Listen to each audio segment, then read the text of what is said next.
Welcome back. Now, if you are creating your channel primarily to do your live streams, one thing that you can do is you can do a channel trailer, and that will introduce people to what you're going to be talking about, will introduce people to the content that they're going to see both live and recorded if they subscribe. And the way you get to the channel trailer is going to be when you come to the front page of your channel, you're going to notice two sides. YouTube is going to show you what people are going to see if they are a returning subscriber. They're also going to show you what people are going to see if they are new visitors to your channel page. And you're going to click that link. When you get there, what you're going to notice is that there's a button here for a channel trailer.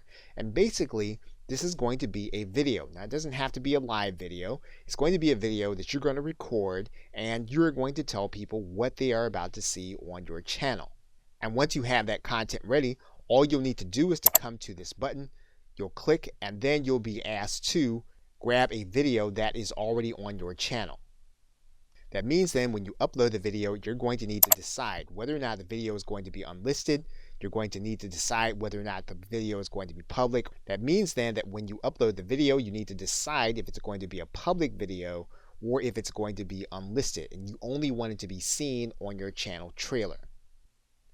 And once you have your video in place, your channel trailer is then ready. Okay, so with that, thanks, and I will see you in another video.